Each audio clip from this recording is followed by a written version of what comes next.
on top of the world, hey. I'm on top of the world, hey. Waiting on this for a while now. Paying my dues to the dirt. I've been waiting to smile, hey. To hold it in for a while, hey. Take you with me if I can. Been dreaming of this since a child. Alrighty guys, welcome to part 4. Here we are right now, we're on the 10th tee block and we were just kind of contemplating should we keep on going, because as you can see that storm was brewing and this was only the first part of it. This wasn't even in the bad stuff at all yet so far. This is just the front coming through. As you can see, it's windy, it's cloudy, and there's a blue sky there. So it was almost like a scene out of Independence Day when the aliens arrive. So onto the 10th tee here. As you can see, this is all covered by water on the left now. One of our units right there on the left, that's us. We were out there facing the 10th tee. Beautiful little hole there. As you can see, the bridge over there with one of the main roads. There's the clubhouse there. Very 1990s, but God, it looks good inside. So as you can see the overview there on the left, plenty of water there. So I'm basically playing a cut fade. So I'm aiming kind of center of the water, bringing it back in because the wind was blowing left to right. So it was kind of helping it. So I've landed just up there on the right and I've rolled probably about 275, 280 meter drive. Now if I do a little slow-mo here, you can see where I'm kind of aiming at. But I pick my swing apart if you can see anything wrong. Christine did a few little slow-mos just to see, but yeah, you can see I've kind of aimed it a little bit left of the water there and it's coming back in nicely. So my game plan on this hole, this is going to sound stupid, but this is my mentality. I thought to myself I'd hit a 3-iron because then I'd lay up. But then again, the water's in my mind anyway, so there's every chance I'd hook the 3-iron into the water. So my game plan, if Christine looks, the drop zone runs all the way along through the whole way.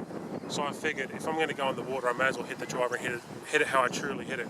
So at least I'm taking a drop. Obviously, if that's where I've ended up there, if I would have went in, my drop would have been down here. So the way I'm looking at it here is, this is going to sound really strange. Would I rather my drop be an extra 100 metres down the fairway? And the answer is yes. So that's why I've hit driver here. But ask me that question next time I come here and play, because that's the stupidest thing in the world to do. But that was my mentality, and I think a few people commenting as to what I do in a round. That's my mentality. Where would I rather take my drop from? So where's my worst miss? And I'm thinking my worst miss is 100 metres further down.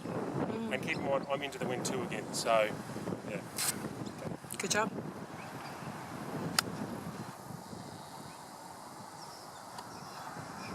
Oh no. No, no, no, no, no. It's in the bunker. It hit the top. So yeah, into the wind, that 7-iron came up short, as Christine and I were talking about just then. But you know, sometimes those shots pull off, sometimes they don't. But now I've played a nice little bunker shot, but I've actually kicked on the green and rolled down a bit. So I've actually rolled maybe about 3 or 4 metres past where this little water dragon lizard was giving birth. Well, she already had. There's all these little babies running around the ball. I'm guessing, I don't know if they thought it was an egg or not, but here I'm here just putting on the fringe just in front of the bunker there, as you can see. I would have putted this putt regardless of the GUR or not, because really I had no green to work with, and the chipping landing area where I would have chipped was GUR full of sand. So I think with the putting, giving some topspin on the ball, I'll roll right through to give myself a little, you know, tap in gimme like that. So there's another par right there. So I'm quite happy with that, considering my game plan was if I was going to roll in the water. But here it is right here. So we were staying just on the left there where that big water or the big building is. But as you can see, water runs all the way down the left. So if you snap hook draws or, you know, drivers with your iron, snap hook, whatever it is, over draws, you're in a lot of trouble here. But also to on the right, there's plenty of scrub, plenty of trees. So I honestly think this whole rate's a lot harder than it actually is.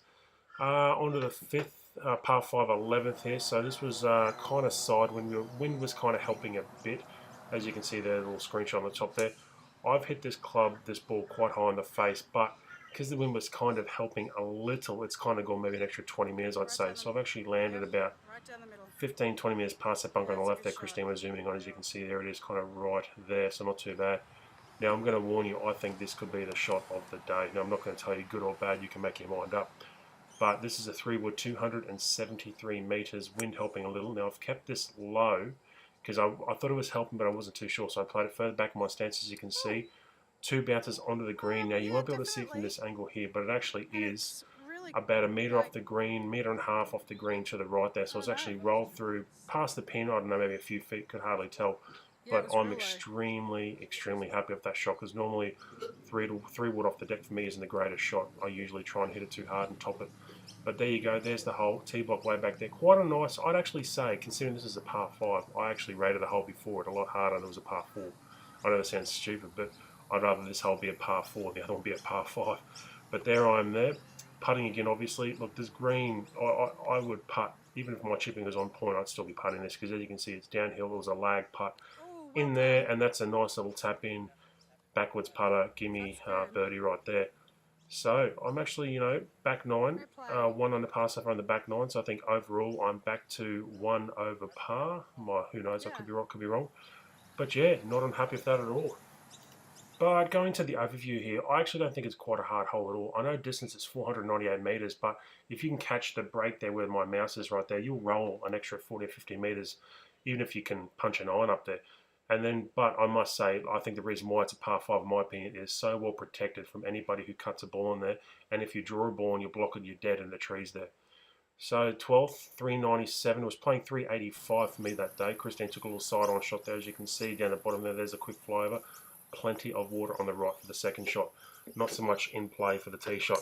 I've hit a nice easy shot. Now this shot was actually downwind, so I've just taken a little bit off and made a nice easy swing, and I've actually landed there. You can see middle of the fairway up there. So I was actually quite pleased with my tee shot. It set me up with a nice little shot into the green. Now I've taken an 8 iron. I think I was 164 out with the wind helping. So I've taken a nice little 8 iron and played a nice little punch shot. Now I'm not unhappy with it, but the wind was going right to left, as you can see in the flag. I started off to the right of the, where you can see the cart sign there in the ground, but it's actually ended up about 5 meters to the left of the bunker there, 4 or 5 meters, right around there, just on the edge there, puttable.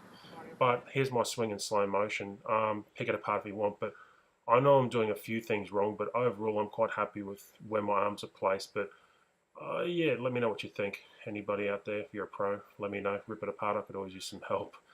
But yeah, you can see in the background there the storm is still brewing, and at this stage we were getting quite nervous holding a monopod for the camera for Christine, and also a metal golf club with me. Now that was a nice little putt up there, as you can see there, a little bit of GUR there.